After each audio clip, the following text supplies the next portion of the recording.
Hello everyone, welcome you all. तो आज हम अपना 20th चैप्टर पांडु रोग स्टार्ट करेंगे। ये एलएक्यू का पोर्शन है, नेम के पॉइंट सो इम्पॉर्टेंट है। स्टार्ट करने से पहले आप लोग से बोलना चाहूँगी कि चैनल को सब्सक्राइब करो और बेल आइकन को प्रेस कर दो, सो आपको नेक्स्ट क्लास का नोटिफिकेशन मिलता रहे। तो चलिए हम अपना चैप्टर स्टार्ट करते हैं। पांडु रोग का परिचय क्या है कि ये रसवश्रोतस की व्याधि है। जैसे श्रोतसों में व्याधि होती है तो ये रसवश्रोतस की व्याधि है और ये न्यूट्रिशनल डिफिशियंसी है। अगर पोषण आपको बॉडी में अच्छे से ना मिले तो ये पांडु रोग हो सकता है। ये इसमें त्वचा, नख, नेत्र ऐसे पांडु वर्ण के हो जाते हैं, मतलब लाइट येलोइश कलर का हो जाएगा। एंड सॉरी, रक्तक्षय एवं ओजक्षय, रक्त का क्षय, क्योंकि रस का क्षय है, रसवस स्रोतस की व्याधि है, तो ये आगे के जितने भी धातु होंगे उनमें भी ये डिजीज़ काउज करेगा, उनका भी क्षय करेगा। तो रक्त क्षय और ओज का भी क्षय होता है, क्योंकि शुक्र का भी क्षय होगा तो ओज का भी क्षय होगा। जिससे प्रभा एवं कांति की हानि होती है, मतलब जो लश्चर होती है चेहरे पे वो उसकी हानि होती है, और इसी को अनीमिया भी कहते हैं। चलिए नेक्स्ट टॉपिक पे मूव करते हैं। परिभाषा। परिभाषा क्या है? शरीर का वर्ण अधिक रूप से पांडु होने के कारण सिर्फ पांडु रोग कहते हैं। मतलब पांडु लाइट येलोइश कलर का, अनीमिया के जो पेशेंट हैं उनमें रेडिश कहीं पे दिखता ही नहीं है, मोस्टली येलोइश पूरा स्किन दिखेगा, तो इसी को पांडु रोग कहते हैं। पर्याय है हरिना, पांडुर एवं पांडु, ये पर्याय है। ये आप डायरेक्ट इसको याद करो, क्वेश्चन में आंसर लिखने में आपको हेल्प करेगा। सो नेक्स्ट पॉइंट पे मूव करते हैं। एनलिस्ट भेद और पांडु। पांडु रोग के 5 प्रकार होते हैं: वातस, पित्तस, कफर, सन्निपात, ये 3 दोषज है, और मृतिका भक्षण जन्य, मतलब जिनको मीठी खाने की आदत है तो उनमें भी पांडु रोग होते हैं। नेक्स्ट पॉइंट क्या है? डिस्क्राइब हेतु ऑफ पांडु, मतलब निदान क्या है? निदान क्योंकि जो दोषों को विकृत करे, तो और न्यूट्रिशनल डिजीज़ है, तो जो भी ये आप जो खाने में आपको डिफिशियंसी होगी, जैसे बहुत ज़्यादा क्षार, अम्ल, लवण, उष्ण अन्नपान कर रहे, विरुद्ध आहार कर रहे, असत में भोजन हो रहा है, तो उससे पांडु रोग हो सकता है। मृतिका भक्षण से, मतलब मिट्टी खाने से भी हो सकता है। अत्यधिक सोना, व्यायाम करना, चिकित्सा का विषम प्रयोग, मतलब सही तरीके से चिकित्सा नहीं हुई है उसमें, अधारणीय वेगों का धारण करना, हमेशा ही चिंता, क्रोध, शोक, मानसिक दोषों से ग्रसित होना, तो ये भी पांडु रोग का कारण हो सकता है।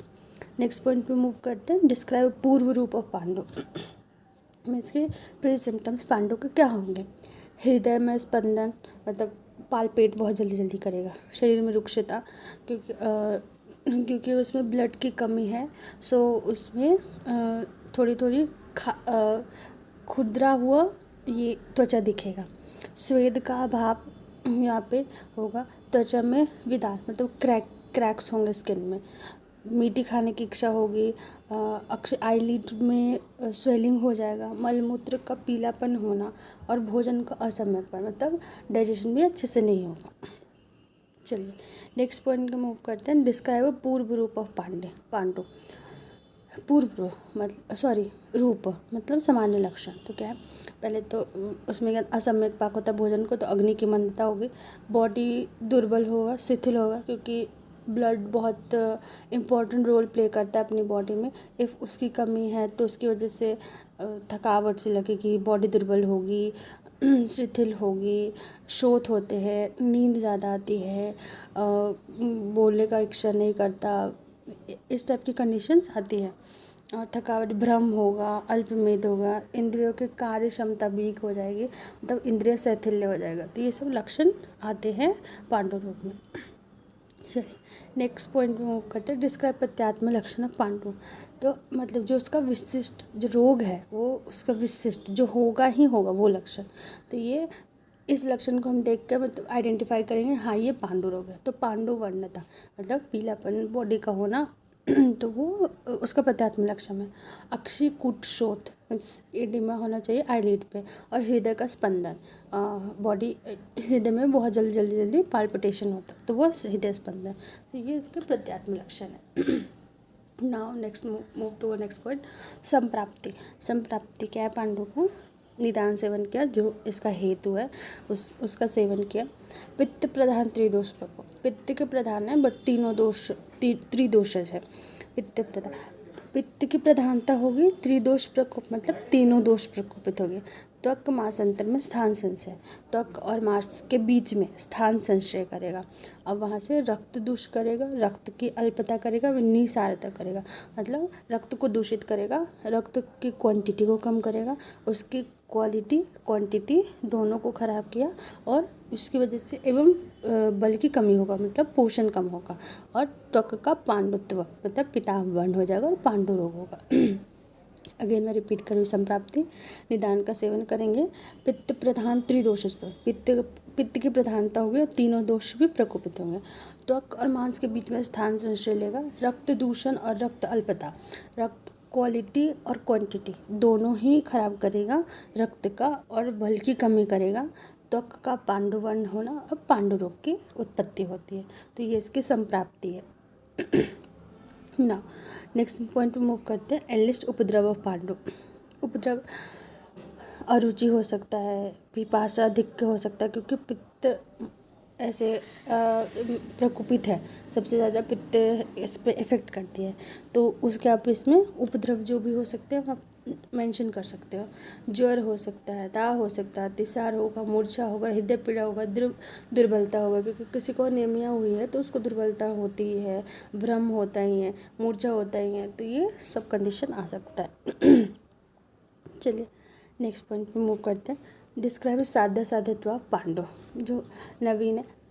नाउ अगेन जो कॉमन पॉइंट है हर सारे डिजीज़ में, नवीन रोग साध्य होते, बालक में साध्य होंगे, जो जीर्ण अवस्था में रोग नहीं है वह साध्य होंगे, उपद्रव युक्त रोग नहीं है वह साध्य होंगे। सो नवीन पांडु रोग साध्य होते हैं। अभी जीर्ण पांडु रोग समय अधिक मतलब ज़्यादा दिन से हो गया है तो वो असाध्य होगा। अधिक बीत जाने से अच्छा नहीं होता, क्योंकि धीरे धीरे अवस्था में सारी धातुओं की कमी होने लगती है, धातुएं रुक्ष हो जाती है, तो ये असाध्य हो जाता है। अभी जो पांडु के रोगी हैं वो उनमें शोथ है और सभी वस्तु है उनको पीला पीला दिख रहा है, तो ये भी असाध्य कंडीशन है, जिसमें मल कफ युक्त हो रहा है, हरा बंधा हुआ मतलब वायु है और कॉन्स्टिपेटेड टाइप का हो रहा है तथा अल्प मात्रा में निकल रहा है, तो ये भी पांडु के रोगी असाध्य होंगे। और जिस पांडु रोग में रक्त का क्षय, अधिक रक्त क्षय के कारण पांडुपन दूर होकर मतलब जो रक्त थोड़ा बहुत था वो भी उसका भी क्षय हो गया, अब पांडु नहीं है, मतलब अब पीला पिताम्बर नहीं होकर वो श्वेतपन आ गया उसके बॉडी में, तो वो भी असाध्य होता है। ओके, नाउ नेक्स्ट पॉइंट पे मूव करते हैं। एक्सप्लेन पंच पांडु, मतलब जो उसके 5 टाइप्स है वो। तो वातिक पांडु रोग ना, इसमें क्या है, अब जो वात के लक्षण आते हैं अब वो सारे इसमें मेंशन कर सकते हो। जैसे अभी पित्त और वात के, क्योंकि पित्त डोमिनेंट है और वात भी रहेगा, त्रिदोषज है तो वात भी रहेगा, तो शरीर में कृष्ण वर्ण एवं पांडु वर्ण उत्पन्न होगा। पांडु वर्ण ये स्पेसिफिक है क्योंकि ये विशिष्ट लक्षण है इसका, तो ये तीनों में ही आएगा। अंग मर्द होगी, पूरी बॉडी में पीड़ा होगी, ज्वर होगा। वात है तो ये तोद मतलब सुई चुभने जैसे पीड़ा होगी, पार्श्व सिर में वेदना होगी, अंगों में शोथ होगा, ऐसे ये सब जैसे सिम्टम्स उत्पन्न होंगे। पैतृक पांडु रोग, पैतृक में क्या है, इसमें भी पहले तो पांडु का जो मेन है, आप पांडु वर्णता उत्पन्न होगी ये लिखोगे। नेक्स्ट पॉइंट लिखोगे वही शरीर रोग का शरीर वर्ण पीला होना मतलब पांडु वर्ण होना, अथवा हरा तथा मलमूत्र का परिवर्तन पीत वर्ण होना, अत्यधिक श्वेत का आना, शीतल वस्तुओं की इच्छा, क्योंकि पैतृक में क्या दाह उत्पन्न होती है तो उसकी वजह से। शरीर में दुर्गंध का होना और तम दशा में भ्रम होगा, मूर्छा होगा, अंधेरा दिखा देगा, दाह में शरीर में दाह होगी, तो ये सब आप लिख सकते हो। कफज में क्या, इसमें भी श्वेत गौरव तंद्रा होगा, बमन होगा, श्वेत भास उत्पन्न होगा, मतलब इसमें वाइटिस डिस्कलरेशन होगा स्किन का, अधिक सेलिवेशन होगा, श्वास काश की उत्पत्ति होगी, शोथ होगा, जनरलाइज्ड एडिमा होगा, मुख में मधुरता आएगी, मुख में इसमें मधुरता आएगी। कफज पांडु रोग, सन्निपातिक पांडु रोग में क्या है, तीनों के कंडीशन आप लिख सकते हो, तीनों के मिश्रित लक्षण मिलते हैं ना। मृत्यु का भक्षण जन्य पांडु रोग, अभी क्या है, ये कैसे होता है, मृतिका मतलब मीठी का सेवन से तीनों दोष प्रकोपित होता है। अब कौन सा मीठी खाएंगे जिससे वो दोष, अब अगर कषाय मीठी खा रहे हैं तो वात दोष प्रकोपित होगा। उषर मतलब सूखा मीठी खा रहे हैं तो पित्त होगा, और मधुर मीठी खा रहे हैं तो कफ का प्रकोप, कफ प्रकोप होगा। के सेवन से क्रम से उत्पन्न होते हैं। ओके, नेक्स्ट क्या, इसके लक्षण क्या आएंगे। इसके लक्षण है इंद्रियों के बल तथा तेज, वीर्य एवं ओज का नाश होना। मतलब फर्स्टली ये इंद्रिय जो भी अपने हैं पंच इंद्रिय, उनको उनके तेज, वीर्य और ओज उनको नष्ट करता है। बल वन अग्नि नष्ट होते हैं। पैर, नाभि और मूत्र इंद्रिय मतलब यूरेथ्रा में शोथ उत्पन्न होता है। उदर में कृमि उत्पन्न होता है, क्योंकि मीठी खा रहे हैं तो कृमि उत्पन्न होता है। रोगी रक्त एवं कफ मिश्रित मल त्याग करता है। मल कैसा होगा, रक्त एवं कफ मिश्रित मल त्याग करता है। ओके, नाउ नेक्स्ट पॉइंट है डिफ्रेंशिएट दोषज पांडु। दोषज पांडु क्या होता है, मतलब तीनों का वातिक, पैतिक, कफज, इसका डिफ्रेंशिएशन। अब मुख्य दोष, वातिक में वात है, पित्त, पैतिक में पित्त है और कफज में कफ है।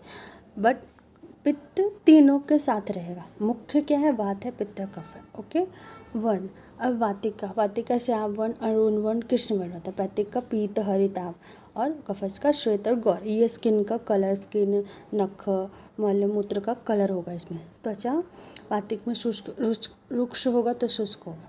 पैतिक में उष्ण और दाहयुक्त होगा। कफज में शीतल और स्निग्ध होगा। स्पर्श वही, फिर वात में रुक्ष होगा, पैतिक में उष्ण होगा, कफज में शीत होगा। मुख्य लक्षण, वातिक में कंप होगा, शूल, अंगमर्द। पैतिक में दाह, तृष्णा, स्वेद। कफज में आलस्य, गौरव, निद्रा, ये सब आएगा। पाचन जो वात में नॉर्मल होता है मंद होगा, विषम होगा। पैतिक में तीक्ष्ण हुआ और कफज में मंद होगा। मल की प्रवृत्ति, वात में विबंध के रूप में, पित्त में द्रव के रूप में और उसमें स्निग्ध रूप में। मूत्र वात में अल्प होगा, पित्त में पीत वर्ण का होगा, उसमें अतिमात्रा में होगा। कफ में अन्य लक्षण, हृदय स्पंदन, अनिद्रा, फिर पित्त में भ्रम, क्रोध, मूर्छा, और फिर कफ में अधिक निद्रा का आना। सो हमारा पांडु यहाँ पे एंड होता है चैप्टर। आई होप आपको अच्छा लगा हो। सो चलिए हम नेक्स्ट क्लास में मिलते हैं। Thank you.